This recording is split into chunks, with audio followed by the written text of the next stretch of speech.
Amazing facts, ஆச்சரியமான உண்மைகள் ஊழியங்கள் நடத்தும் தானியேல் மற்றும் வெளிப்படுத்தலின் தீர்க்க தரிசனங்கள் தொடர் வரிசை வேத பாடங்களுக்கு உங்களை அன்புடன் இயேசுவின் நாமத்திலே வாழ்த்தி வரவேற்கின்றோம். இந்த நாளின் பாடத்தை படிப்பதற்கு முன்பதாக இலவச பிரதியை உங்களுக்கு அறிமுகப்படுத்துவதிலே மகிழ்ச்சி அடைகின்றேன்.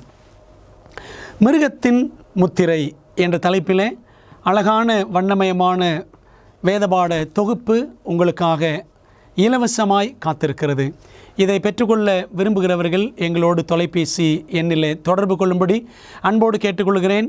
அல்லது அமேசிங் ஃபேக்ட்ஸ் வெப்சைட்டில் சென்று நீங்கள் டவுன்லோட் பண்ணி இதை பயன்படுத்தும்படி, படித்து சத்தியங்களை அறிந்து கொள்ளும்படி உங்கள் அன்போடு நான் கேட்டுக்கொள்கின்றேன். அன்பான தேவ பிள்ளைகளே, இந்த நாளில் நாம் படிக்கப் போகிற பாடத்தின் தலைப்பும் மிருகத்தின் முத்திரை என்பதுதான். நம் ஜெபத்தோடு பாடத்தை படிக்கலாமா? எங்கள் நல்ல பிதாவே, இதோ இப்பொழுதும் உம்முடைய பாதத்திலே வந்து நாங்கள் படிக்க போகிற பாடத்திற்காக தேவனுக்கு நன்றி சொல்கிறோம். கர்த்தருடைய ஆவியானவர் எங்களுக்கு மனத்தெளிவை தந்து உம்முடைய சத்தியங்களை வேதத்தில் உள்ளபடியே நாங்கள் புரிந்து கொள்ள கர்த்தர் எங்களுக்கு உதவி செய்யும். ஆவியானவர் எங்களோடு பேசும். இயேசுவின் நாமத்தில் ஜெபிக்கிறோம் நல்ல பிதாவே, ஆமென். நாம் தானியேல் 2ஆம் அதிகாரத்தில் பாபிலோனின் மாமன்னன் நேபுகாத் நேச்சார் கண்ட அந்த மாபெரும் சிலை குறித்த சொப்பனத்தை படித்தோம். உங்களுக்கு ஞாபகம் இருக்கிறதா? நாம் படித்த முதல் பாடமே அதுதான். ஒரு சிலை, ஒரு கல் என்ற பாடத்தை நாம் படித்தோம் அல்லவா? அந்த சொப்பனம், அதற்குரிய அர்த்தம், இதையெல்லாம் தானியேல் மூலமாக நேபுகாத் நேச்சார் அறிந்த பிற்பாடு அவர் இட்ட அறிக்கை என்னவென்றால், நாம் வாசிக்கிறோம், ராஜாவாகிய நேபுகாத் நேச்சார் தேவனுடைய வல்லமையை குறித்து தானியேலுக்கு சொன்ன வார்த்தை என்ன சொன்னார்? நீ இந்த மறைபொருளை வெளிப்படுத்தினபடியால் மெய்யாய் உங்கள் தேவனே தேவர்களுக்கு தேவனும் மறைபொருள்களை வெளிப்படுத்துகிறவருமாய் இருக்கிறார் என்று நேபுகாத் நேச்சார் அறிக்கையிட்டார். அந்த சொப்பனத்தின் விளக்கத்தை தானியேல் எடுத்து சொல்லும் பொழுது நேபுகாத் நேச்சார் ராஜாவை பார்த்து அவர் சொன்னார், பொன்னான அந்த தலை நீரே என்று சொன்ன வார்த்தை அந்த ராஜாவினுடைய இருதயத்தில் ஆழமாக பதிந்துவிட்டது. அந்த சிலையில் தலை மட்டும் தங்கமாக இருந்தது. அந்த தலைப்பகுதி பாபிலோன் ராஜ்யத்தை சுட்டி காட்டியது என்ற உண்மையை ராஜா கற்றுக்கொள்ளுகிறார். பிற்பாடு இந்த சொப்பனம், அதனுடைய காரியங்கள் எல்லாம் முடிந்து சில ஆண்டுகள் கழிந்த பின்னர் இந்த ராஜாவுக்கு கீழே இருந்த ஞானிகளில் சிலர் வந்து ராஜாவை பிரியப்படுத்துவதற்காக சில ஆலோசனைகளை சொன்னார்கள். என்ன ஆலோசனை என்றால், ராஜாவே, அந்த சிலையின் தலை தங்கம், அந்த சிலையின் தலை மட்டுமல்ல முழுவதுமே தங்கமாக இருந்தால் எவ்வளவு நலமாக இருக்கும். ராஜா, நீரே என்றென்றும் ராஜாவாக இருந்தால் எவ்வளவு நலமாக இருக்கும் என்று சொல்லி இந்த ஞானிகள் ராஜாவுக்கு முன்பாக முகஸ்துதியாக பேசினார்கள். இது கேட்பதற்கு ராஜாவுக்கும் நன்றாகத்தான் இருந்தது. அவரும் என்றென்றும் ராஜாவாக இருக்க வேண்டும் என்று அவர் விரும்பினார். அதனால் அவர் என்ன செய்கிறார்? இன்னொரு சிலையை, தான் சொப்பனத்தில் கண்ட சிலையைப் போலவே நிஜமான ஒரு சிலையை அவர் நிறுத்துகின்றார். நாம் அதை தானியேல் 3ஆம் அதிகாரத்தில் வாசிக்கிறோம். அந்த சிலை 90 அடி உயரமும் 9 அடி அகலமும் ஆனது. அந்த சிலையை தூரா என்ற சமபூமியிலே அந்த ராஜா நிறுத்தி தன்னுடைய தேசத்தில் இருக்கிற எல்லா மக்களும் வந்து என்ன செய்ய வேண்டும்? அந்த சிலையை வணங்க வேண்டும். ஆயிரக்கணக்கான கீத வாத்தியங்கள், இசைக்கருவிகள் எல்லாம் முழங்கும் பொழுது ராஜா நிறுத்தின அந்த சிலையை பணிந்து கொள்ள வேண்டும் என்று ராஜா சட்டம் இயற்றினார். அன்பான தேவப்பிள்ளைகளே, சட்டம் மட்டுமல்ல, மரண தண்டனை சட்டமும் கூடவே இயற்றப்பட்டது. வேதாமத்தில் வாசிக்கிறோம், தானியேல் 3ஆம் அதிகாரம் 6ஆம் வசனம், எவனாகிலும் தாழ விழுந்து அதை பணிந்து கொள்ளாமல் போனால் அவன் அந்நேரமே எரிகிற அக்கினி சூளையின் நடுவிலே போடப்படுவான் என்றான் என்று அந்த ராஜாவினுடைய ஆணையை குறித்து வாசிக்கிறோம். இந்த கதையை நமக்கு நன்றாக தெரியும். தானியேல் அந்த சமயத்தில் இல்லை. தானியேலுடைய 3 நண்பர்கள் அனனியா, மீஷாவேல், அசரியா, அவர்கள் ராஜாவின் ஆணைக்கு கீழ்ப்படியவில்லை. மாறாக தேவனுடைய கட்டளைக்கு மட்டுமே கீழ்ப்படிந்து சிலை வணக்கம் செய்யக்கூடாது என்பதிலே உறுதியாக இருந்தார்கள். ஆகவே ராஜாவை பார்த்தவர்கள் சொன்னார்களாம், விடுவிக்காமற் போனாலும் ராஜாவே, எங்களுடைய தேவன் ஒருவர் இருக்கிறார், அவரைத்தான் நாங்கள் வணங்குவோம். நீர் நிறுத்தின சிலையை நாங்கள் வணங்க மாட்டோம். அப்படி நீர் எங்களை தண்டனைக்குட்படுத்தினாலும் எங்கள் தேவன் எங்களை விடுவிப்பார். அப்படி அவர் விடுவிக்காமல் போனாலும் நாங்கள் உம்முடைய தேவர்களுக்கு ஆராதனை செய்வதும் இல்லை, நீர் நிறுத்தின பொற்சிலையை பணிந்து கொள்வதும் இல்லை என்கிறது ராஜாவாகிய உமக்கு தெரிந்திருக்க கடவுது என்றார்கள் என்று தானியேல் 3:18 வாசிக்கிறோம். ராஜாவின் சட்டத்தை மீறினபடியினாலே இந்த 3 பேரும் அக்கினி சூளையிலே போடப்பட்டார்கள் என்று தானியேல் 3:21 வாசிக்கிறோம். ராஜா உற்று பார்க்கும் பொழுது ஆச்சரியமான விஷயம். அப்பொழுது ராஜாவாகிய நேபுகாத்நேச்சார் பிரமித்து, 3 புருஷரை அல்லவோ கட்டுண்டவர்களாக அக்கினியிலே போடுவித்தோம் என்றான். தானியேல் 3:24. ஆனால் இதோ 4 பேர் விடுதலையாய் அக்கினியின் நடுவிலே உலாவுகிறதை காண்கிறேன். 4ஆம் ஆளின் சாயல் தேவபுத்திரனுக்கு ஒப்பாய் இருக்கிறது என்றான். பிரியமானவர்களே, ராஜா உள்ளே 3 பேரையும் தூக்கி போட்டார். அதில் 4ஆவதாக ஒரு நபர் தேவகுமாரன் மெசியாவாகிய இயேசு கிறிஸ்துவும் அந்த அக்கினி சூளையில் இறங்கி வந்து தம்முடைய பிள்ளைகளை விடுவித்தார். கட்டுண்டு உள்ளே தூக்கி போடப்பட்டவர்கள் இப்பொழுது கட்டவிழ்க்கப்பட்டவர்களாக உலாவினார்கள். கிறிஸ்து அவர்களோடு இறங்கி வந்து அவர்களை விடுவித்து அந்த அக்கினியின் மத்தியில் அவரும் துணையாக இருந்தார் என்பதை தானியேல் 3ஆம் அதிகாரம் நமக்கு தெரியப்படுத்துகிறது. பிரியமான தேவப்பிள்ளைகளே, இந்த தானியேல் 3ஆம் அதிகாரத்தின் சம்பவம் மிகவும் முக்கியமான சம்பவம். ஏதோ ஒரு கதை என்று நினைத்து விடக்கூடாது. எதிர்காலத்தில் நம்முடைய கதை எப்படி இருக்க போகிறது என்பதை தானியேல் 3ஆம் அதிகாரத்தின் கதை நமக்கு தெரியப்படுத்துகிறது. தானியேல் 3ஆம் அதிகாரத்தில் வரும் சம்பவம் எவ்வாறு வெளிப்படுத்தின விசேஷத்தோடு ஒத்து போகிறது? பிரியமானவர்களே, தானியேல் மற்றும் வெளிப்படுத்தல் இரண்டையும் நாம் ஒப்பிட்டு படித்து கொண்டிருக்கின்றோம். இந்த முதல் கேள்விக்கான பதிலை வெளிப்படுத்தல் 13ஆம் அதிகாரம் 15ஆம் வசனத்தில் வாசிக்கிறோம். மிருகத்தின் சொரூபத்தை வணங்காத யாவரையும் கொலை செய்யத்தக்கதாகவும் மிருகத்தின் சொரூபத்திற்கு ஆவியை கொடுக்கும்படி அதற்கு சத்துவம் கொடுக்கப்பட்டது. நேபுகாத்நேச்சார் ஒரு சிலையை நிறுத்தினான், ஒரு சுரூபத்தை நிறுத்தினான், அதை வணங்க வேண்டும் என்று அவன் சட்டம் இயற்றினான். மிருகம் என்றால் அந்த இடத்துல தானியேல் 3ஆம் அதிகாரத்தில் அந்த பாபிலோன் சாம்ராஜ்யம், அந்த சாம்ராஜ்யம், அந்த அரசன் ஒரு சிலையை நிறுத்தினான், அதை வணங்க வேண்டும் என்று சட்டம் இயற்றினான். வணங்காதவர்கள் கொல்லப்படுவார்கள் என்றும் சொன்னான். அதே போல ஒரு சம்பவம் உலகத்தின் முடிவுக்கு முன்பாகவும் நடக்கும் என்பதை வெளிப்படுத்தல் 13:15 நமக்கு சொல்லுகிறது. வெளிப்படுத்தல் 14ஆம் அதிகாரத்தில் 3 முக்கியமான செய்திகள் இருக்கின்றன. 13ஆம் அதிகாரத்திற்குரிய தொடர்ச்சியை 14ஆம் அதிகாரத்தில் நம்ம என்ன செய்கிறோம் பார்க்கிறோம்.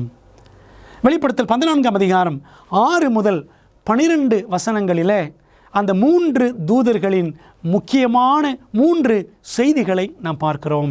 அதில் முதலாவது செய்தி, தேவனுக்கு பயந்து அவரை மகிமைப்படுத்துங்கள், அவர் நியாய தீர்ப்பு கொடுக்கும் வேளை வந்தது, வானத்தையும் பூமியையும் சமுத்திரத்தையும் நீரூற்றுக்களையும் உண்டாக்கினவரையை தொழுது கொள்ளுங்கள் என்றான் என்று நாம் வாசிக்கின்றோம். இது முதலாவது தூது. மெய்யான தெய்வம் படைத்த சர்வத்தையும் படைத்த இரட்சகரையே தொழுது கொள்ள வேண்டும் என்பதுதான் முதலாவது தூது. இரண்டாம் தூதனுடைய தூது என்னவென்றால் வெளிப்படுத்தல் 14:8, வேறொரு தூதன் பின் சென்று, பாபிலோன் மகாநகரம் விழுந்தது, தன் வேசித்தனமாகிய உக்கிரமான மதுவை சகல ஜாதிகளுக்கும் குடிக்க கொடுத்தாலே என்றான் என்று வாசிக்கிறோம். மூன்றாவது தூது வெளிப்படுத்தல் 14:9 வாசிக்கிறோம். 9 முதல் 11 வரை, மிருகத்தையும் அதன் சொரூபத்தையும் வணங்கி, நான் பார்த்தோம் அல்லவா வெளிப்படுத்தல் 13ஆம் அதிகாரத்தில் மிருகத்தையும் அதன் சொரூபத்தையும் வணங்கி தன் நெற்றியிலாவது தன் கையிலாவது அதன் முத்திரையை தரித்து கொள்ளுகிறவன் எவனோ அவன் தேவனுடைய கோபாக்கினியாகிய பாத்திரத்தில் கலப்பில்லாமல் வார்க்கப்பட்ட அவருடைய உக்கிரமாகிய மதுவை குடித்து என்று வாசிக்கிறோம். பிரியமானவர்களே, இந்த 3ஆம் தூதின்படி மிருகத்தின் சொரூபத்தை வணங்கி அதனுடைய முத்திரையை யார் தரித்து கொள்ளுகிறார்களோ அவர்கள் அக்கினியினாலும் கந்தகத்தினாலும் இரவும் பகலும் வாதிக்கப்படுவார்கள்.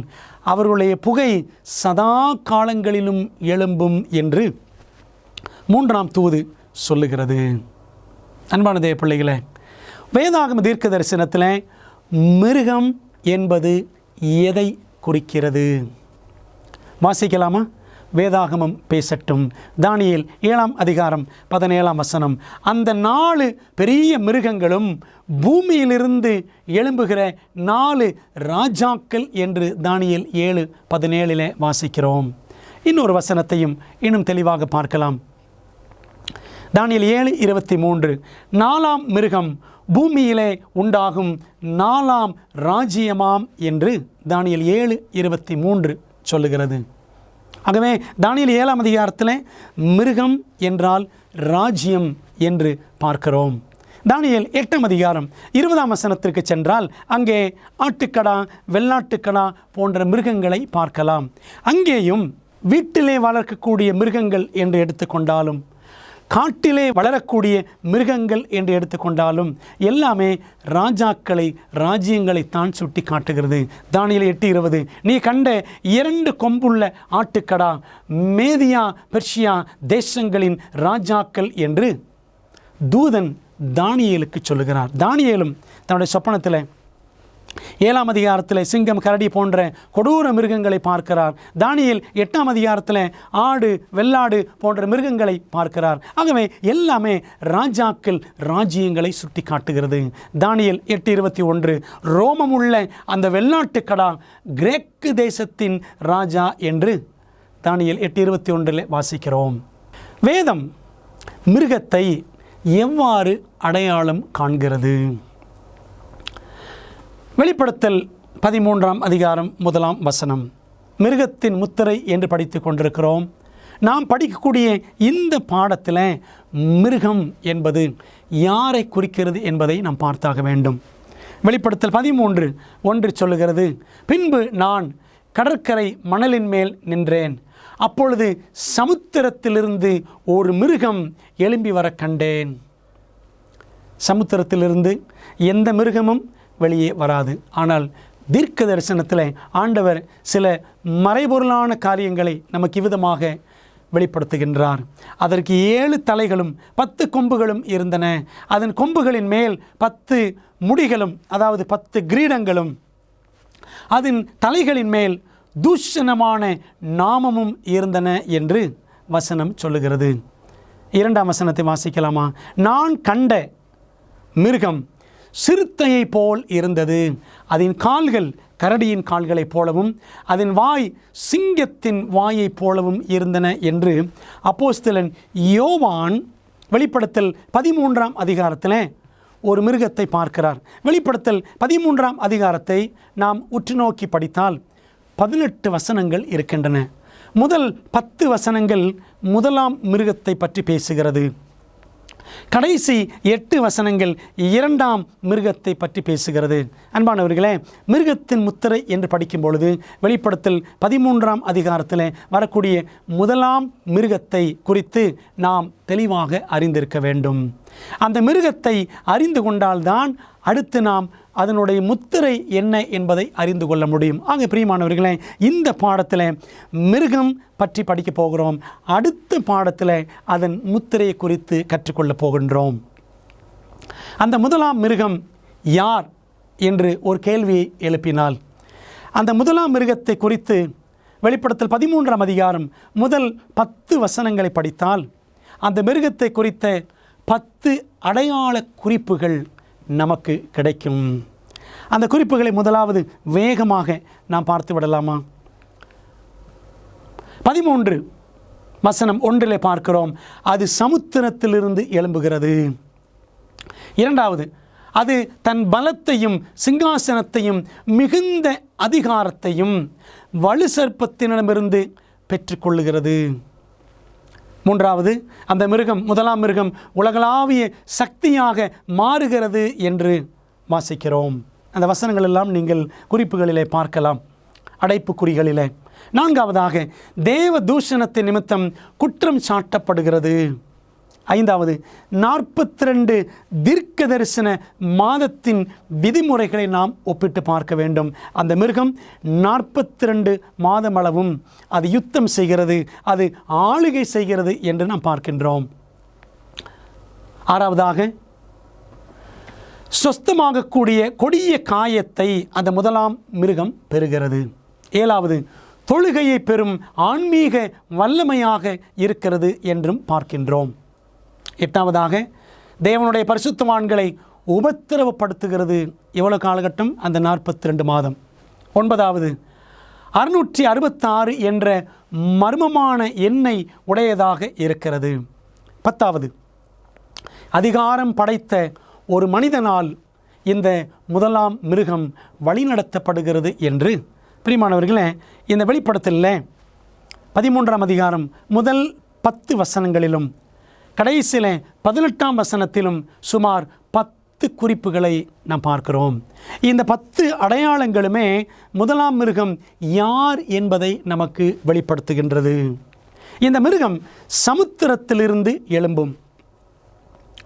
சமுத்திரம் அல்லது தண்ணீர் எதை சுட்டி காட்டுகிறது என்று நாம் பார்க்க வேண்டும். வெளிப்படுத்தல் 17:15 அந்த வேசி உட்கார்ந்திருக்கிற தண்ணீர்களை கண்டாயே, அவைகள், அந்த தண்ணீர்கள் என்பது ஜனங்களும் கூட்டங்களும் ஜாதிகளும் பாஷைக்காரருமாம் என்று நாம் வாசிக்கிறோம். பிரியமானவர்களே, தண்ணீர் என்பது, சமுத்திரம் என்பது ஜனங்களை சுட்டி காட்டுகிறது. பிரியமானவர்களே, அப்படி பார்த்தால் இந்த முதலாம் மிருகம் எங்கிருந்து வருகிறது என்றால் ஜனக்கூட்டங்களின் மத்தியில் இருந்து, நாகரிகத்தின் மத்தியிலிருந்து அது எழும்புகிறது என்று நாம் பார்க்கின்றோம். அந்த மிருகத்திற்கு தன்னுடைய வல்லமையையும் அதிகாரத்தையும் கொடுப்பது யார்? பிரியமானவர்களே, இந்த 10 குறிப்புகளையும் ஒவ்வொன்றாக நாம் பார்க்கிறோம். அந்த மிருகத்திற்கு தன்னுடைய வல்லமையையும் அதிகாரத்தையும் கொடுப்பது யார்? வெளிப்படுத்து 13:2 வாசிக்கிறோம், வலு சர்ப்பமானது தன் பலத்தையும் தன் சிங்காசனத்தையும் மிகுந்த அதிகாரத்தையும் அதற்கு கொடுத்தது. பிரியமானவர்களே, முதல் குறிப்பிலே நாம் பார்த்தோம், போப்பு மார்க்கமானது ஜனத்திரளின் மத்தியிலிருந்து, ஜனக்கூட்டத்தின் மத்தியிலிருந்து எழும்பினது என்று பார்த்தோம். இந்த 10 குறிப்புகளுமே வெளிப்படுத்தல் 13ஆம் அதிகாரத்தில் நாம் பார்க்கக்கூடிய முதல் 10 வசனங்களின் முதலாம் மிருகம் போப்பு மார்க்கத்தை, பேப்பசியை சுட்டி காட்டுகிறது என்பதை நாம் மனதிலே வைத்து கொள்ள வேண்டும். அந்த மிருகம் என்ன செய்கிறது? போப்பு மார்க்கம் நாகரிகத்தின் மத்தியிலிருந்து எழும்பிற்று. அதற்கு மிகுந்த அதிகாரத்தை, பலத்தை, சிங்காசனத்தை யார் கொடுத்தது என்றால் வலு சர்ப்பம் கொடுத்தது என்று பார்க்கிறோம். வலு சர்ப்பம் என்றால் நம்ம ஏற்கனவே படித்திருக்கிறோம், வெளிப்படுத்தல் 12:9 படி அது பிசாசை குறிக்கும். இது ஒரு அர்த்தம். பிசாசு என்ன செய்கிறது? இந்த மிருகத்திற்கு அதிகாரத்தை கொடுக்கிறது, போப்பு மார்க்கத்திற்கு. வெளிப்படுத்தல் 12ஆம் அதிகாரத்தில் கூறப்படும் பிசாசுதான் ரோமாபுரியில் உள்ள போப்பு மார்க்கத்தின் மூலம் கிரியை செய்து வருகிறது. அன்பான தேவப்பிள்ளைகளே, வெளிப்படுத்தல் 12ஆம் அதிகாரம் முதல் 3 வசனங்களை படித்தால், ஒரு ஸ்திரீ அவள் கர்ப்பமுற்றிருந்தாள், அவள் ஆண் பிள்ளையை பெற்றாள். அவள் ஆண் பிள்ளையை பெற்ற பொழுது வலு சர்ப்பமானது அந்த பிள்ளையை விழுங்குவதற்காக வந்து நின்றது என்று பார்க்கிறோமே. பிரியமானவர்களே, ஆண்டவர் இயேசு கிறிஸ்து அவர் குழந்தையாக பிறந்த பொழுது அவரை கொல்லுவதற்காக காத்திருந்த ராஜ்யம் எந்த ராஜ்யம்? அஞ்ஞான ரோம சாம்ராஜ்யம் என்று நாம் அழகாக பைபிளில் பார்க்கிறோம். பேகன் ரோம். பேகன் ரோம் காலகட்டத்தில் தான் ஆண்டவர் இயேசு கிறிஸ்து பிறக்கிறார். ஆகவே வலு சர்ப்பம் என்பது பிசாசினால் இயக்கப்பட்ட அஞ்ஞான ரோமாபுரியையும் சுட்டி காட்டுகிறது என்பதை நாம் புரிந்து கொள்ள வேண்டும். பிரியமானவர்களே, நாம் படிக்கக்கூடிய மறைமுக குறிப்பு என்னவென்றால், முதலாவது, வலுசர்ப்பம் தனது பலம், சிங்காசனம் மற்றும் அதிகாரத்தை இந்த முதலாம் மிருகத்திற்கு கொடுத்தது. என்னவென்றால், போப்பு மார்க்கம் ஆட்சிக்கு வருவதற்கு முன்பாக இருந்த ரோமாபுரியின் அமைப்பு எதுவென்றால் பேகன் ரோம். இந்த பேகன் ரோம் தான் காலப்போக்கில் பேப்பல் ரோமாக மாறுகிறது. அஞ்ஞான ரோம் போப்பு ரோமாக மாறியது என்பதை நாம் சரித்திரத்தில் தெளிவாக படிக்க முடியும். தொடர்ந்து சரித்திர குறிப்பை நாம் பார்க்கலாமே. பேரரசரின் குடியிருப்பை கான்ஸ்டான்டினோப்பிளுக்கு இடமாற்றம் செய்தது ரோமின் கௌரவத்திற்கு பெரும் பாதிப்பை ஏற்படுத்தியது. அச்சமயத்தில் யாரேனும் அவளுடைய வேகமான வீழ்ச்சியை குறித்து ஒருவேளை கணித்திருக்கலாம். ஆனால் சபையின் வளர்ச்சியும் ரோம பிஷப்பின் வளர்ந்து வரும் அதிகாரமும் அல்லது போப்பும் அவள் வாழ்விற்கு ஒரு புதிய ஒப்பனையை கொடுத்தன. மீண்டும் அவளை தலைநகரமாக மாற்றி இம்முறை நாகரீக உலகின் ஆன்மீக தலைநகரமாக ஆக்கினார்கள் என்று ரோம சரித்திரத்தில் வாசிக்கிறோம். என்ன அர்த்தம் என்றால், ஒரு காலகட்டம் வரைக்கும் பேகன் ரோம், அஞ்ஞான ரோமாபுரியிலே சீஷர்கள், ரோமன் சீசர் என்று சொல்வார்கள், ரோம ராயர்கள் அல்லது ரோம சக்கரவர்த்திகள் ஆளுகை செய்து வந்தார்கள். அவர்கள்தான் அரசராகவும் ஆன்மீக தலைவராகவும் இருந்து வந்தார்கள். ஆனால் ஒரு காலகட்டம் சரித்திரத்தில் கிபி 6ஆம் நூற்றாண்டு வந்த பொழுது போப்புமார்கள் என்ன செய்கிறார்கள்?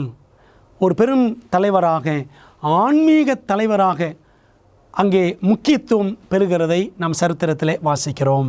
அன்பான தேவ பிள்ளைகளே, அப்படியானால் வலுசர்ப்பமானது என்பது, அஞ்ஞான ரோமானது இந்த முதலாம் மிருகத்திற்கு தன்னுடைய சிங்காசனத்தையும் பலத்தையும் மிகுந்த அதிகாரத்தையும் கொடுத்தது என்று பார்க்கிறோமே.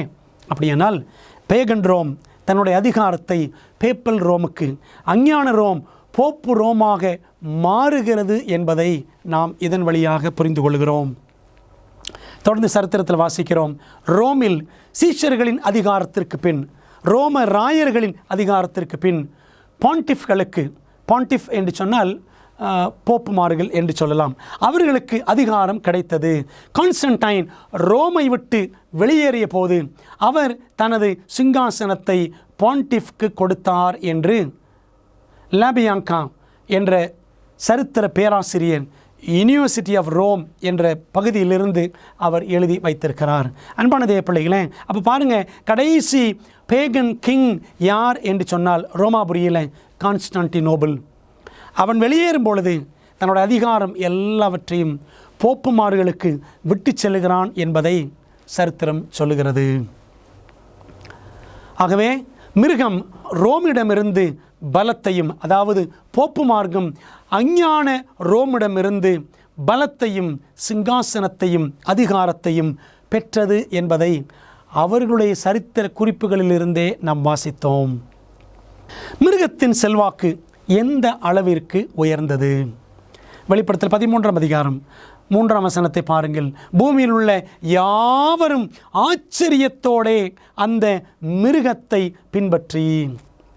பிரியமானவர்கள், இன்றைக்கி போப்பு மார்க்கத்தை உலகத்தில் இருக்கிற எல்லாரும் ஆச்சரியமாய் பின்பற்றுகிறார்கள். அதில் மிருகம் என்று போட்டிருக்கிறபடினாலே நாம் அதை தரக்குறைவான ஒரு பதமாக கருதிவிடக்கூடாது. பைபிளில் மிருகம், பீஸ்ட் என்பது ஒரு ராஜாவை அல்லது ஒரு ராஜ்யத்தை குறிக்கிறது என்பதை நாம் பார்த்தோம் அல்லவா? ஆகவே பூமியில் உள்ள யாவரும் ஆச்சரியத்தோடு அந்த ராஜாவை, அந்த ராஜ்யத்தை பின்பற்றுகிறார்கள் என்று வெளிப்படுத்தல் 13:3 நாம் புரிந்து கொள்ள வேண்டும். வெளிப்படுத்தல் 13 வசனம் 7 பாருங்கள். ஒவ்வொரு கோத்திரத்தின் மேலும், பாஷைக்காரர் மேலும், ஜாதிகள் மேலும் அதற்கு அந்த முதலாம் மிருகத்திற்கு அதிகாரம் கொடுக்கப்பட்டது என்று நாம் வாசிக்கின்றோம். அன்பானவர்களே, இந்த போப்பு மார்க்கம் இன்றைக்கி உலகம் முழுவதும் தன் அதிகாரத்தை செலுத்தி கொண்டிருக்கிறது என்று சொன்னால் அதில் எந்த விதமான தவறும் இல்லை. உண்மையிலே சொல்லப்போனால் கத்தோலிக்கம் என்ற வார்த்தைக்கு உண்மையான அர்த்தம் என்னவென்றால் உலகளாவிய என்று அர்த்தம். கேத்தலிக் மீன்ஸ் யூனிவர்சல், உலகளாவிய ஒரு அமைப்பாக, உலகத்திலேயே இன்றைக்கி எல்லா இடங்களிலும் பரவியிருக்கிற ஒரு சபை அமைப்பு எது என்றால் ரோமன் கத்தோலிக்க சபைதான். பார்த்தீங்களா? அப்போது இந்த மிருகத்தை உலகம் முழுவதும் பூமியில் உள்ள யாவரும் ஆச்சரியமாய் பின்பற்றுகிறார்கள். ஒன்று தெரியுமா? இன்றைக்கி உலகத்தில் கத்தோலிக்கர்கள் 30 கோடிக்கும் அதிகமானவர்கள் உலகமெங்கிலும் இருக்கிறார்கள். வேதாகம தீர்க்க தரிசனத்தில் வெளிப்படுத்தப்பட்டுள்ளபடி நம்முடைய மோசமான உலகத்திற்கான தேவனின் திட்டத்தை அறிய விரும்புகிறீர்களா? உங்கள் மிகப்பெரிய சவால்களுக்கு நடைமுறையான நம்பகமான தீர்வுகள் வேண்டுமா? ஊக்கமளிக்கும் மற்றும் அறிவூட்டும் ஆச்சரியமூட்டும் உண்மைகள் வேதாகம பாட வழிகாட்டிகள் 27 அழகான வரைகளை மற்றும் நேரடியான பதில்களை புரிந்து கொள்ள எளிதான வகையில் வேதத்தின் அடிப்படையில் சிறப்பான மேலான பாடங்களை வழங்குகின்றது. ஒவ்வொரு ஆய்வு வழிகாட்டியும் உங்கள் வாழ்க்கையின் மிக முக்கியமான உண்மைக்கான பொருத்தமான வேதாகம பதில்களை நோக்கி உங்களை வழிநடத்தும். நான் எப்படி ஆரோக்கியமான ஐக்கியத்தை பெறுவது? இயேசு எப்போது எப்படி மீண்டும் வருவார்? மேலும் இப்படி பல கேள்விகளுக்கு உங்கள் எதிர்காலத்தை வாய்ப்பாக விட்டுவிடாதீர்கள். ஆச்சரியமூட்டும் உண்மைகள் வேதாகம பாட வழிகாட்டிகளிடமிருந்து உங்கள் வாழ்க்கையை சத்தியத்துடன் மாற்றுங்கள். ஆங்கிலம், இந்தி, தமிழ் மற்றும் தெலுங்கு மொழிகளில் கிடைக்கிறது. காத்திருக்க வேண்டாம். bookstore.aftv.in என்ற இணையதளம் மூலம் உங்கள் முழுமையான ஆய்வு வழிகாட்டிகளை இன்றே ஆர்டர் செய்யுங்கள். மிருகத்தின் வாயிலிருந்து புறப்படுவது என்ன? பாருங்கள், வசனம் சொல்கிறது, வெளிப்படுத்தல் 13:6, அது தேவனை தூஷிக்கும்படி தன் வாயை திறந்து அவருடைய நாமத்தையும் அவருடைய வாசஸ்தலத்தையும் பரலோகத்தில் வாசமாயிருக்கிறவர்களையும் தூஷித்தது என்று வாசிக்கிறோம். தூஷணம், தேவ தூஷணம், பிளாஸ்பமி என்று சொல்லுவார்கள். அதற்கு என்ன அர்த்தம் என்றால் 2 அர்த்தங்கள் உண்டு.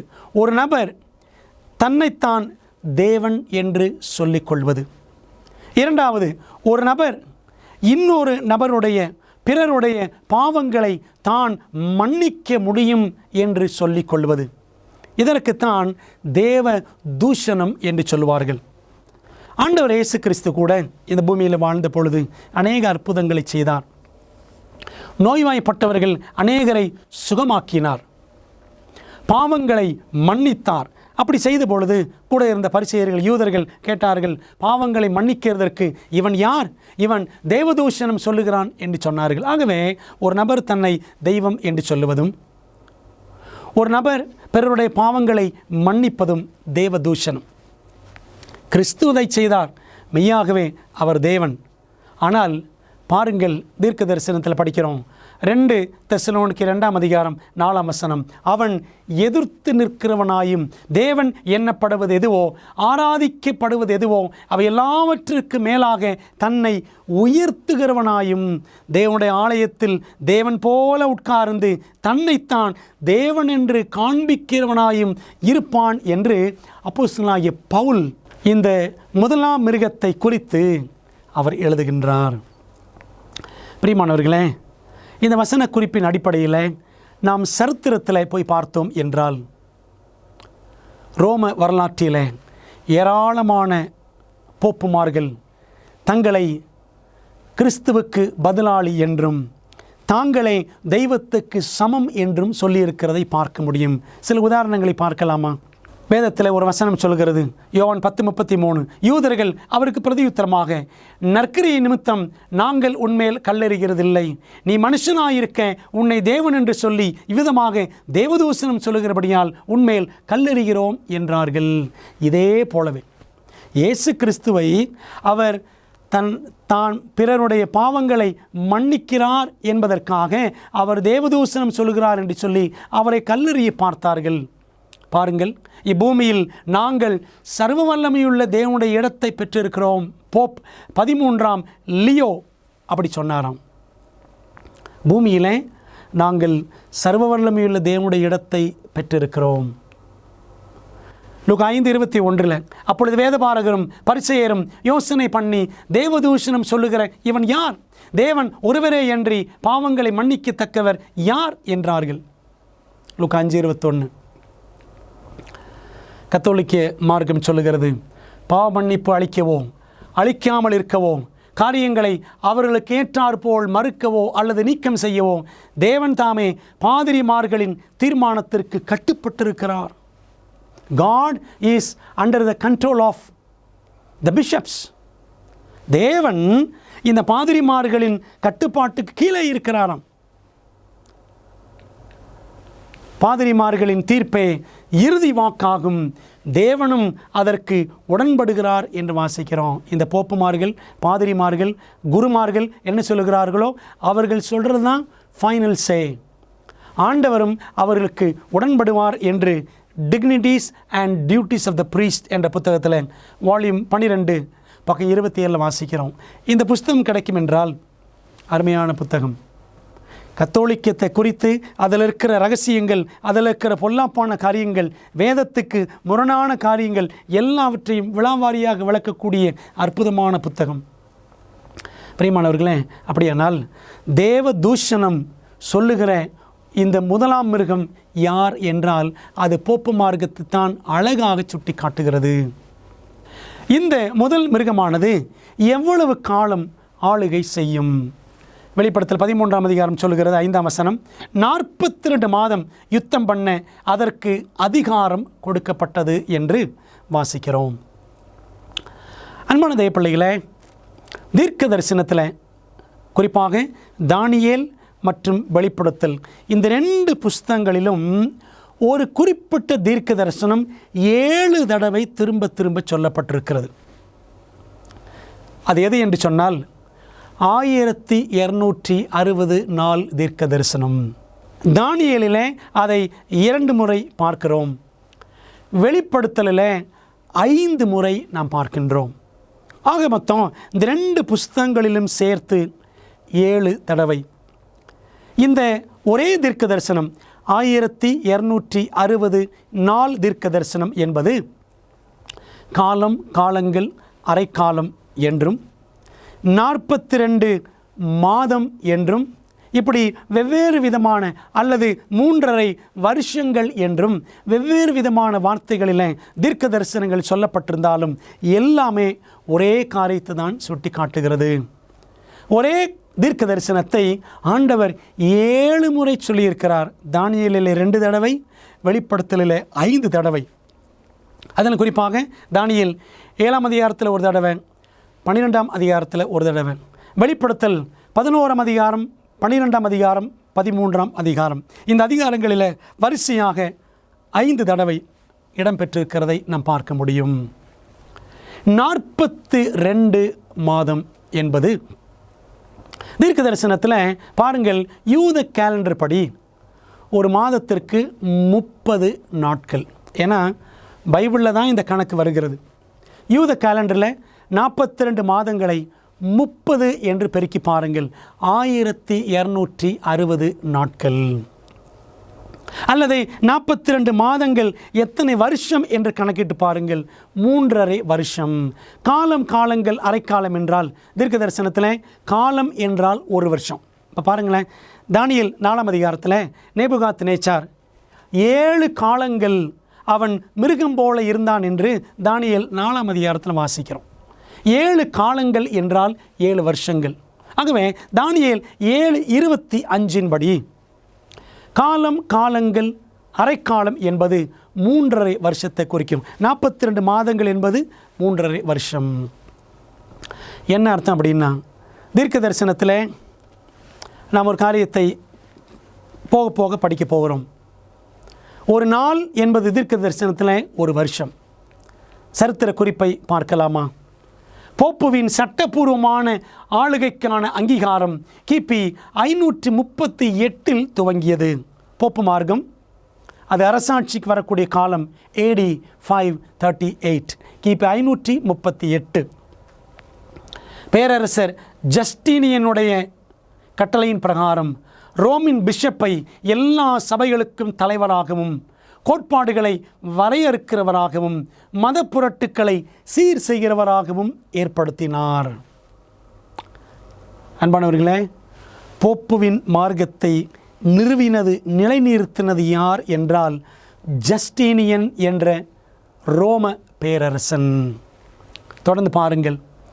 பெலிசாரியஸின் இராணுவ பாதுகாப்போடு போப் சாம்ராஜ்யத்தின் நாற்காலியை கிபி 538 ஆண்டில் விஜிலியஸ் கைப்பற்றினார். அவர் தான் முதல் போப் விஜிலியஸ். அன்பான தேவப்பிள்ளைகளே, history of the Christian church 3வது பாகம் பக்கம் 327 வாசிக்கிறோம். அதாவது 42 மாதங்கள், அதாவது 1260 நாட்கள் அல்லது தீர்க்க தரிசனத்தின்படி ஒரு நாள் ஒரு வருஷம் என்றால் 1260 ஆண்டுகால போப்பு மார்க்க ஆட்சி கிபி 538 துவங்குகிறது என்பதை ஆரம்பத்தை அவர்களுடைய சரித்திர குறிப்பிலிருந்தே நாம் வாசிக்கின்றோம். தொடர்ந்து படிக்கலாமா? 42 மாதங்கள் கழித்து அந்த மிருகத்திற்கு என்ன நடந்தது என்பதை வேதாகமத்தில் வாசிக்கிறோம். வெளிப்படுத்தல் 13:3. அதன் தலைகளில் ஒன்று, அந்த முதலாம் மிருகத்திற்கு 7 தலைகள், அதன் தலைகளில் ஒன்று சாவுக்கேதுவாய் காயப்பட்டிருக்க கண்டேன். ஆனாலும் சாவுக்கேதுவான அந்த காயம் சொஸ்தமாக்கப்பட்டது.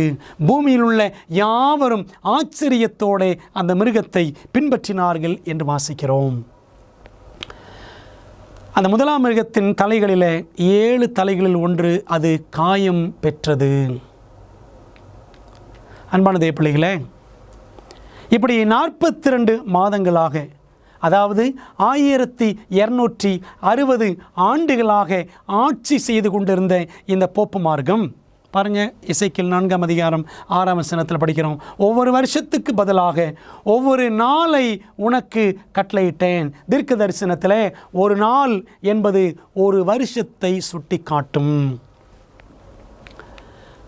அப்படியானால் 1260 ஆண்டுகள் சரித்திரத்தில் டார்க் ஏஜஸ் அல்லது மிடில் ஏஜஸ் என்று அழைக்கப்படுகிறது. இருண்ட காலம் அல்லது மத்திய காலம் என்று சொல்லுவார்கள். வேதாகம சரித்திரத்தில் நாம் படித்தோம் என்று சொன்னால், சர்ச் ஹிஸ்டரியில் பார்த்தோம் என்று சொன்னால், அந்த காலகட்டத்திற்கு இன்னொரு பேர் இருக்கிறது, மிடிவல் பீரியட் என்று சொல்லுவார்கள். இடைப்பட்ட காலம் என்பார்கள். அந்த காலகட்டம் எப்போன்னா கிபி 538 கிபி 1798 வரைக்கும் பேரரசர் ஜஸ்டீனியன் கொடுத்த கட்டளையின் அடிப்படையில் போப் விஜிலியஸ் என்பவர் முதல் போப்பாக கிபி 538 அவர் அரசாட்சியை தொடங்குகிறார், ஆன்மீக ஆட்சியை தொடங்குகிறார். கிபி 1798 போப்பின் அரசாங்கம் ஒரு தற்காலிகமான முடிவுக்கு கொண்டு வரப்பட்டது. அதுதான் அதன் தலைகளில் ஒன்று சாவுக்கேதுவான காயம் பெற்றது என்று படித்தோமே. பிரியமானவர்களே, அப்போது தேவனுடைய ஜனங்கள் மீதான மிக கொடுமையான உபத்திரவம் போப்பு மார்க்கம் தேவனுடைய ஜனங்களை ஆண்டோடைய வேதத்தின்படி, ஆண்டோடைய கட்டளைகளின்படி, ஆண்டவருக்கு கீழ்ப்படிந்த பிள்ளைகளை 1260 தீர்க்க தரிசன நாட்கள் அல்லது 1260 வருடங்களாக கொடுமைப்படுத்தியது. இந்த இப்படிப்பட்ட கொடூர கத்தோலிக்க ஆட்சி எப்பொழுது முடிவுக்கு வந்தது என்று சொன்னால், கிபி 1798 வருஷத்தில் சரித்திரம் சொல்லுகிறது. 1798 ஆண்டு பெர்த்தியர் என்ற ஒரு படைவீரன், படைத்தலைவன், பெர்த்தியர் என்ற அலெக்சாண்டர் பெர்த்தியர் என்று சொல்வார்கள், பிரான்ஸ் தேசத்தினுடைய ஒரு படைத்தலைவன். அவன் ரோமாபுரியை கைப்பற்றி போப்பின் அரசாங்கத்தை ஒழித்து அதை மத சார்பற்றதாக நிறுவினான். ஏனென்றால் பிரான்ஸ் தேசம் ஒரு கம்யூனிச நாடு, கடவுளை நம்பாத நாடு. ஆகவே அந்த அரசாங்கம் படையெடுத்து வந்து கடைசியில் ரோமாபுரியை ஒரு முடிவுக்கு கொண்டு வந்தது. எங்கே படிக்கிறோம் பாருங்கள், தி என்சைக்ளோபீடியா அமெரிக்கானா 1941 ஆண்டின் பதிப்பில் நாம் அதை பார்க்கிறோம். அன்பான தேவப்பிள்ளைகளே, நீங்கள் நல்லா கணக்கு போட்டு பாருங்கள். 538 1798 வரைக்கும் 1260 ஆண்டுகள் அல்லது 42 தீர்க்க தரிசன மாதங்கள் அல்லது 1260 தீர்க்க தரிசன நாட்கள் அல்லது 3.5 தீர்க்க தரிசன வருஷங்கள் அல்லது நாம் காலங்கள் அரைக்காலம் என்று சொல்லலாம். இப்படி எல்லாமே ஏறக்குறைய 7 தடவை தீர்க்க தரிசனத்தில் சொல்லப்பட்டிருக்கிற இந்த முக்கியமான தீர்க்க தரிசனம் 1260 நாட்கள் தீர்க்க தரிசனம் உண்மையிலேயே போப்பு மார்க்கத்தின் ஆரம்பத்தையும் முடிவையும் கிபி 538 ஆரம்பித்து கிபி 1798 அது முடிவுக்கு வருவதை நாம் பார்க்கிறோம். ஆகவே இந்த 1260 ஆண்டுகள் 42 மாதம் என்பது போப்பு மார்க்கத்துக்கு தான் மிகவும் கச்சிதமாக பொருந்துகிறது என்பதை நாம் தீர்க்க தரிசனத்தில் படிக்கிறோம், சரித்திரத்திலையும் படிக்கின்றோம். வெளிப்படுத்தல் 13:10 சொல்லுகிறது பாருங்கள், சிறைப்படுத்தி கொண்டு போகிறவன் சிறைப்பட்டு போவான். அநேக கர்த்தருடைய பிள்ளைகளை சிறைப்படுத்தின போப்பு மார்க்கம் அதுவே சிறைப்பட்டு போனது. கிபி 1798 பட்டயத்தினாலே கொள்ளுகிறவன் பட்டயத்தினாலே கொல்லப்பட வேண்டும், ஏராளமான பேரை கொன்று குவித்த போப்பு மார்க்கம். அதை குறித்து நாம் போக படிப்போம். அதே மார்க்கம் பிரான்ஸ் நாட்டின் மூலமாக அந்த பெர்த்தியர் என்ற படைத்தலைவன் மூலமாக 1798 ஆண்டில் இருந்த போப் 6ஆம் பயஸ் என்று சொல்வார்கள். போப் 6ஆம் பத்திநாதர் என்பவர் இந்த பிரான்ஸ் நாட்டு படைத்தலைவனால் கைது செய்யப்பட்டு சிறைச்சாலையில் அடைக்கப்பட்டு 1799 ஆண்டு போப் 6ஆம் பத்திநாதர் மரித்து போனார் என்று, சிறைச்சாலையிலேயே அவர் இறந்து போனார் என்று சரித்திரம் சொல்லுகிறது. அன்பானவர்களே, பாருங்கள், இன்றைய இரவிற்கான ரோமானியர்களின் கேள்வியானது கடந்த காலத்திற்கானதாகும். மேலும் வேட்டிக்கன் நகரம் இத்தாலியோடு காயத்தை சுஸ்தமாக்கும் வண்ணம் விசேஷித்த ஆவணத்தில் கையெழுத்திட்டு சமாதான ஒப்பந்தம் செய்தது என்று சரித்திரத்தில் வாசிக்கிறோம். என்ன அர்த்தம் அப்படின்னா, சாவுக்கேதுவாக காயம் அடைந்த அந்த மிருகத்தின் தலைகளில் ஒன்று போக போக அதனுடைய காயம் சுஸ்தமானது என்று நாம் வாசிக்கிறோம். என்ன அர்த்தம்? 1798 ஆண்டில் ஒழிக்கப்பட்ட இந்த போப்பு மார்க்கம் அதன் தலைகளிலே, அந்த முதலாம் மிருகத்தின் தலைகளில் ஒன்றிலே ஏற்பட்ட காயம் போக போக சுகமாகி அது மீண்டும் உலகளாவிய செல்வாக்கு பெற்ற அமைப்பாக அது மாறியது. பாருங்க, போப்பு மார்க்கமானது உலகளாவிய செல்வாக்கு, கௌரவம் மற்றும் மேன்மையை பெற்றுக்கொண்டது என்று வாசிக்கிறோம். இது எதை குறிக்கிறது என்றால், வெளிப்படுத்தல் 13ஆம் அதிகாரத்தில் 3ஆம் வசனத்தில் பாருங்க, அதன் தலைகளில் ஒன்று சாவுக்கேதுவாய் காயப்பட்டிருக்க கண்டேன், ஆனாலும் சாவுக்கேதுவான அந்த காயம் சுஸ்தமாக்கப்பட்டது. அந்த காயம் போக போக அது குணமடைந்தது என்று பார்க்கிறோம். சரித்திரத்தில் படிக்கிறோம், இத்தாலியின் சர்வாதிகாரி முசோலினி என்பவர், அவர் என்ன செய்கிறாராம், போப்பு மார்க்கம் அது மீண்டும் தலையெடுத்து ஆளுகை செய்வதற்காக வேட்டிக்கன் என்ற ஒரு பகுதியை, சுமார் 108 ஏக்கர் கொண்ட ஒரு பகுதியை அவர் என்ன செய்கிறார், போப்பு மார்க்கத்திற்கு அவர் கொடுத்தாராம்.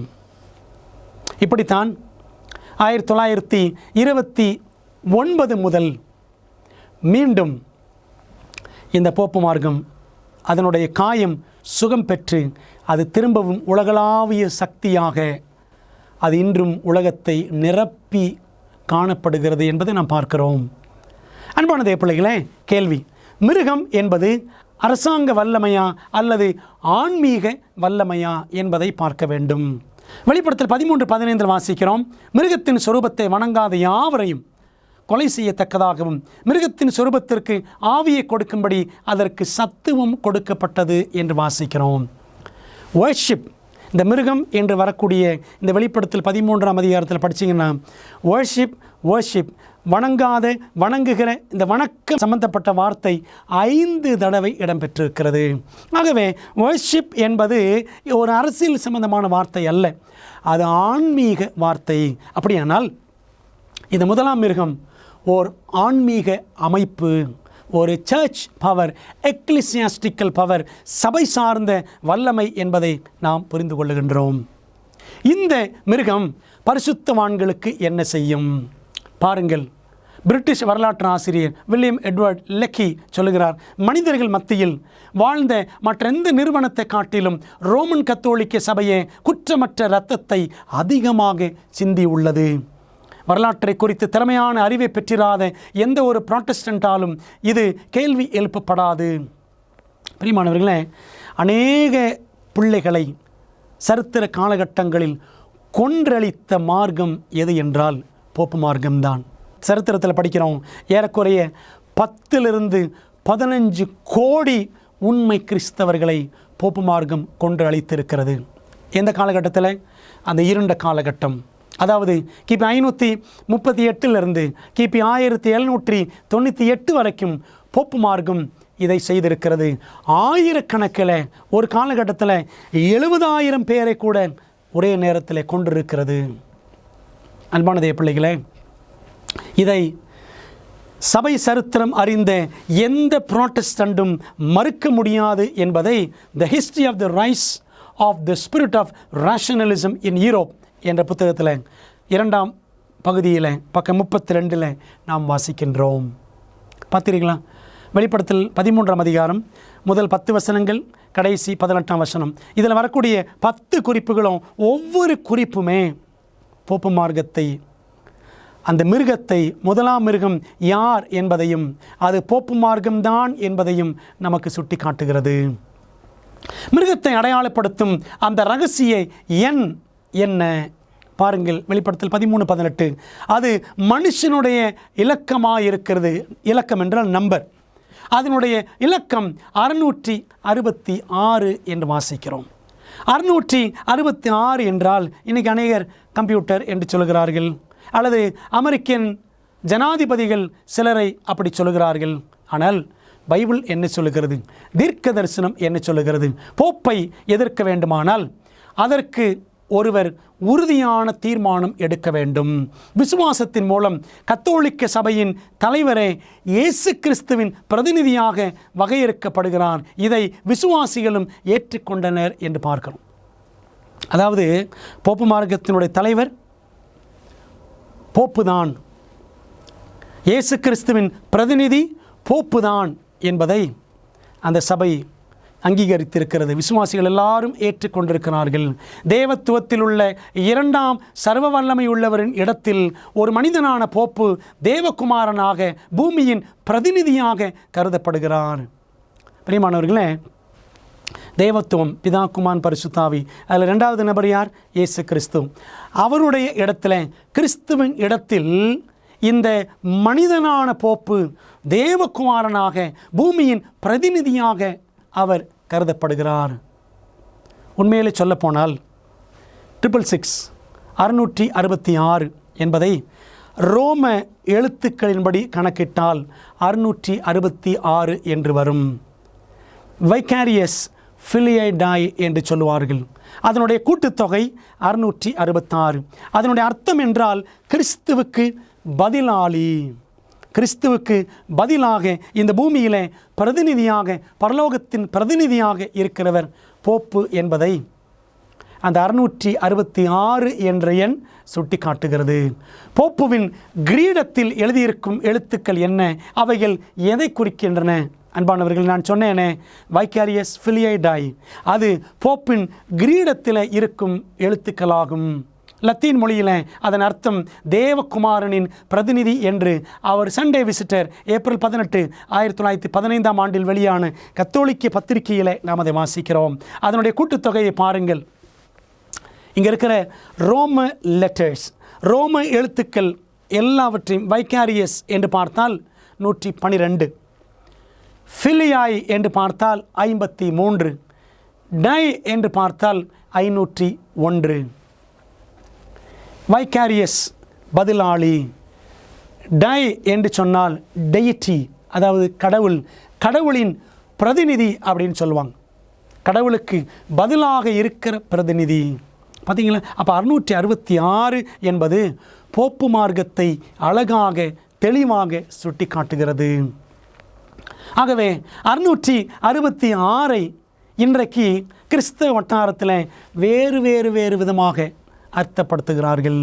ஆனால் தீர்க்க தரிசனமும் சரித்திரமும் எப்படி நமக்கு அர்த்தம் காட்டுகிறது என்பதை நாம் புரிந்து கொள்ள வேண்டும். வெளிப்படுத்தும் விசேஷம் முழுவதும் 7 என்ற எண் அடிக்கடி பயன்படுத்தப்பட்டுள்ளது. அது பூரணத்தை, முழுமையை குறிக்கிறது. 6 என்ற எண் பரிபூரணமற்ற தன்மையை, முழுமை இல்லாமையை குறிக்கிறது. இதுதான் பாபிலோனியரின் கணக்கீட்டு முறைக்கு அடிப்படையாக இருந்தது. அன்பான தேவ பிள்ளைகளே, நம்ம இன்றைக்கி ஆரம்பித்தோம் பார்த்தீங்களா, தானியேல் 3ஆம் அதிகாரம். அதில் பாருங்கள், 6 கீத வாத்தியங்களை நாம் பார்க்கலாம். இன்னும் இந்த செக்ஸா டெசிமல் சிஸ்டம், 6 பின்னம் என்று சொல்லுவார்களே, ஒரு நிமிஷத்துக்கு 60 வினாடிகள், ஒரு மணி நேரத்திற்கு 60 நிமிடங்கள், இதெல்லாமே பாபிலோன் நாட்டிலிருந்து, பாபிலோனிலிருந்து வந்த விஷயங்கள். அந்த விஷயந்தான் இன்றைக்கி அப்படியே போப்பு மார்க்கத்திலும் இருக்கிறது. பாபிலோனிலிருந்து வந்த அந்த 6 பின்னம் அப்படியே போப்பு மார்க்கத்தில் நாம் பார்க்கிறோம். பரலோகத்தின் எண் 7, பாபிலோனின் எண் 6 என்பதை நாம் புரிந்து கொள்ள வேண்டும். இதை குறித்து தொடர்ந்து நாம் போக படிக்க போகிறோம். பரலோகத்தில் யார் தேவனுடைய துதியை பாடுவார்கள்? அன்பான தேவ பிள்ளைகளே, இந்த மிருகம் யார் என்பதை நாம் கண்டுபிடித்து விட்டோம். அது கொண்டு வரும் முத்திரையை நாம் படிக்க போகிறோம். நாம் செய்ய வேண்டியது, இந்த மிருகத்தை நாம் ஜெயிக்க வேண்டும். வசனம் சொல்லுகிறது, அன்றியும் அக்கினி கலந்த கண்ணாடி கடல் போன்ற ஒரு கடலையும் மிருகத்திற்கும் அதன் சொரூபத்திற்கும் அதன் முத்திரைக்கும் அதன் நாமத்தின் இலக்கத்திற்கும் உள்ளாகாமல் ஜெயங்கொண்டவர்கள். அப்படி ஜெயிக்கிறவங்க என்ன செய்வார்களாம்? தேவ சுரமண்டலங்களை பிடித்து கொண்டு அந்த கண்ணாடி கடல் அருகே நிற்கிறதையும் கண்டேன் என்று யோவான் வெளிப்படுத்தல் 15 முதல் 2 வசனங்களில் எழுதியிருக்கிறார். அன்பான தேவ பிள்ளைகளே, மிருகம் யார் என்று பார்த்தோம். சந்தேகத்திற்கிடமில்லாமல் அது போப்பு மார்க்கத்தை குறிக்கிறது. அந்த மிருகத்தையும் அதன் முத்திரையும் அதன் சொரூபத்தையும் நாம் ஜெயிக்க வேண்டும். ஜெயித்தால் பரலோகத்தில் கண்ணாடி கடல் அருகே தேவனை நாம் துதிக்கலாம், தேவனுடைய ராஜ்யத்தில் சேரலாம். பிரியமானவர்களே, மிருகத்தை கண்டு கொண்டோம், அதன் முத்திரையை தொடர்ந்து படிப்போம். நாம் இந்த சத்தியத்தை ஒருவேளை நம்முடைய நண்பர்களை இழக்க நேரிட்டாலும், இயேசுவானவர் நம்ம காண்பித்திருக்கிற இந்த சத்திய வழியில் அவர் நம்மை எங்கே நடத்தினாலும் அவரை பின்பற்ற நாம் ஆயத்தமாக இருக்கிறோமா? அப்படியானால் நம்மை தாழ்த்தி ஜெபிப்போமா? நல்ல பிதாவே, இந்த நாளில் மிருகத்தின் முத்திரை என்ற பாடத்தில் மிருகத்தை பற்றி நாங்கள் படித்தோம். கர்த்தாவே, இன்றைக்கி மிருகம் என்றால் வேறு அர்த்தங்கள் சொல்லப்படக்கூடிய இந்த நாட்களில், கள்ள போதனைகள் நிறைந்திருக்கிற இந்த காலகட்டத்தில் வேதத்தின் வெளிச்சத்திலிருந்து எங்களுக்கு சத்தியத்தை கற்றுக் கொடுப்பதற்காக நன்றி. கர்த்தாவே, தொடர்ந்து எங்கள் கண்களை திறந்திரலும். இந்த சத்தியத்தை புரிந்து கொள்ள எங்களுக்கு பரிசுத்தாவின் அபிஷேகத்தை தாரும். இதை மற்றவர்களுக்கும் பகிர்ந்து கொள்ள பலன் தாரும். இயேசுவின் நாமத்தில் ஜெபிக்கிறோம் நல்ல பிதாவே, ஆமேன். பிரியமானவர்களே, கர்த்தர் உங்களை ஆசீர்வதிப்பார். மீண்டும் அடுத்த பாடத்தில் நாம் சந்திப்போம். ஆமேன்.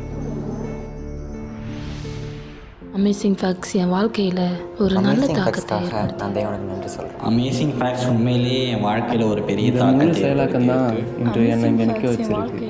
நான் குற்றப்படுத்தப்படலை, ஆனால் அதை குறித்து சந்தோஷம். வேதாகமத்தை படிக்க ஆரம்பித்தேன். நான் செவந்திர அட்வென்டிஸ்ட் சபையில் ஒரு அங்கமாக ஞானஸ்நானம் கொடுத்த ஜீவனை குறித்து இன்னும் அநேக காரியங்கள் இருக்க வேண்டும். கொடுக்கப்பட்ட செய்தி மிகவும் வல்லமை வாய்ந்ததாக இருந்தது. அமேசிங் ஃபேக்ட்ஸ் 55 வருடங்களுக்கு மேலாக தேவனுடைய நற்செய்தி உலகமெங்கும் அறிவித்து வருகிறது. அப்புறமா அமேசிங் ஃபேக்ட்ஸ்க்கு இடையில லோகோ வரும். இதற்கு முன்பாக நிறைய பேர் பேசுகிறத நான் கேள்விப்பட்டிருக்கிறேன். ஆனால் இவர் பேசுகிறத முதன்முறையாக நான் கேட்டேன். இவர் ஏதோ ஒன்றை குறித்து சொல்லும்போது நான் உடனே வேதத்தை எடுத்து அதை கண்டுபிடிக்கணும்னு ஆசைப்பட்டேன். ஏன்னா நான் இதுக்கு முன்பாக அதை பற்றி நான் கேள்வியே பட்டதில்லை. எனவே நான் வேத பாடங்களை படிக்க துவங்கினேன். நான் உட்பட இங்கு இருக்கும் ஒவ்வொரு நபரும் மாற்றம் பெற துவங்கினோம். கடவுளே, எனக்கு ஏன் இப்படி நடந்தது என்பது என் வாழ்க்கையில் ஒரு கேள்வியாக இருந்தது. தேவன் என்னத்தை பேசினாரு. நான் உண்மையாகவே அவர் தான் என் தகப்பன் என்பதை கண்டேன். நான் என் வாழ்க்கையில் எல்லாத்தையும் இழந்தேன். இப்போதான் ஆண்டவர் என் வாழ்க்கையில் இல்லைங்கிறதே நான் உணர்ந்தேன். நான் ஒரு தீர்க்க தரிசன பாட வகுப்புக்கு சென்றேன். அது என்னை சுக்குநூறாக உடைத்தது. இச்செய்தி மிகவும் வல்லமை வாய்ந்ததும் மறுக்க முடியாத உண்மையுமாக இருந்தது. இது மிகவும் ஆச்சரியமாக உள்ளது. இந்த வேத பாடங்களை படித்ததால் உங்கள் மனதிலே கேள்விகள் இருக்கின்றனவா? அப்படியானால் உங்கள் கேள்விகளை திரையில் தெரியும் எண்ணை பயன்படுத்தி எங்களுக்கு தெரியப்படுத்துங்கள். இல்லை என்றால் உங்கள் கேள்விகளை info@aftv.in என்ற முகவரிக்கு மின்னஞ்சல் செய்யுங்கள். வேதாகமத்தை தொடர்ந்து கற்றுக்கொள்ளும் பொழுது கர்த்தர் உங்களை ஆசீர்வதிப்பாராக. 50 வருடங்களுக்கும் மேலாக அமேசிங் ஃபேக்ட் ஊழியங்கள் நற்செய்தியை உலகம் முழுவதும் பகிர்ந்து கொண்டிருக்கிறது. இயேசுவின் சித்தத்தின்படி அனைத்து மக்களுக்கும் நித்திய சுவிசேஷத்தை அறிவித்துக் கொண்டிருக்கிறது. உங்கள் ஜெபத்திற்கும் ஆதரவிற்கும் நன்றி.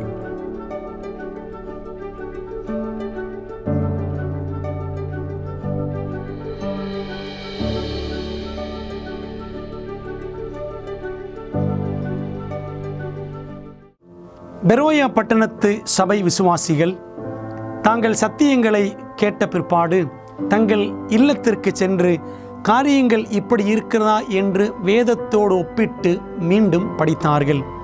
அதுபோலவே நீங்களும் செய்ய வேண்டும் என்று நாங்கள் விரும்புகிறோம். இந்த தீர்க்க தரிசன தொடர் கூட்டங்களில் ஒவ்வொரு நாளும் உங்களுக்கு அந்தந்த நாளுக்குரிய செய்தி சம்பந்தமான இலவச பிரதி அறிமுகப்படுத்தப்படுகிறது. ஆகவே அந்த இலவச பிரதியை நீங்கள் திரையில் தெரியும் தொலைபேசி எண்ணை பயன்படுத்தி எங்களோடு தொடர்பு கொண்டு பெற்றுக்கொள்ளலாம். அல்லது எங்களுடைய வெப்சைட்டுக்குள்ளே சென்று நீங்கள் அதை பதிவிறக்கம் செய்து கொள்ளலாம். நீங்கள் அந்த புத்தகங்களை பெற்றுக்கொண்டு படித்து வேதத்தில் உள்ளபடியே கற்றுக்கொள்ளுங்கள். நீங்கள் படித்த பிற்பாடு உங்கள் நண்பருக்கும் அதை பகிர்ந்து கொள்ளுங்கள்.